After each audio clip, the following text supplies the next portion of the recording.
hills. So this is the first one here. It's just a hair over 1,000 feet, I think. And started this hike from Hubbard Park, and the date is February 28th. It's the last day of February, and we actually finally had a warm day today. It's been really cold this winter.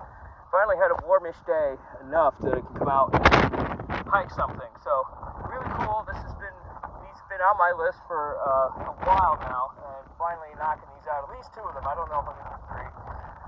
We'll see.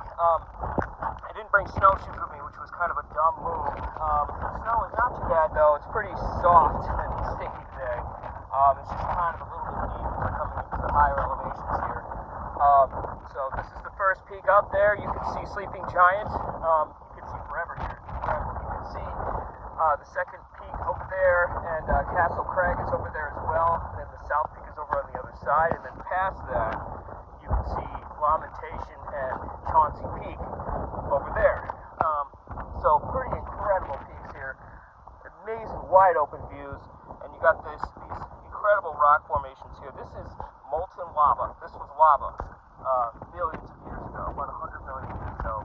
This Metacomet Ridge was formed, and pretty much what happened was there was a giant split and a volcano.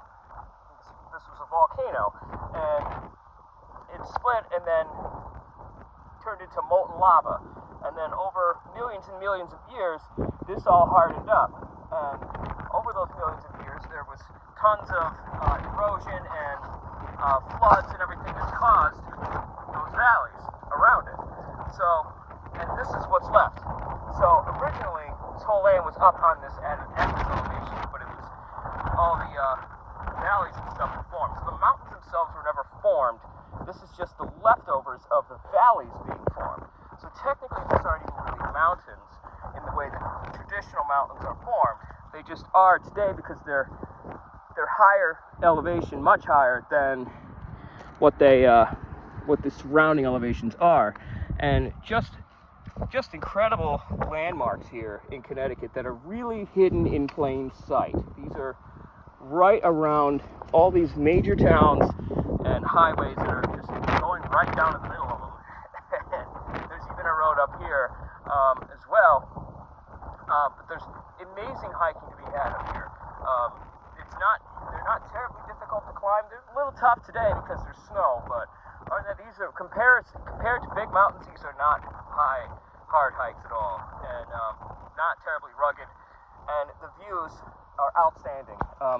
If people have seen my other videos showcasing some of the other peaks, including Talcott Mountain and Ragged Mountain, and over there Chauncey Peak, which is, I think, still one of my favorites, and of course Sleeping Giant out that way, which is still probably one of the best and most difficult hikes in Connecticut, I think, particularly one section of it at least.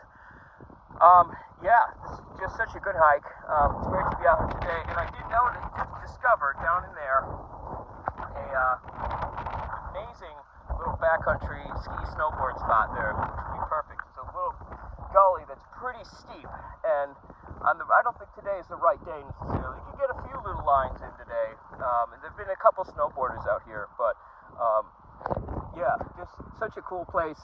This winter has been amazing for snowboarding. I haven't been out nearly enough as I wanted to, but in Connecticut, there's been a lot of people doing backcountry skiing in the woods because of how much snow we've had, and there's been enough snowpack to do it. So with that, I think that is it. Over and out.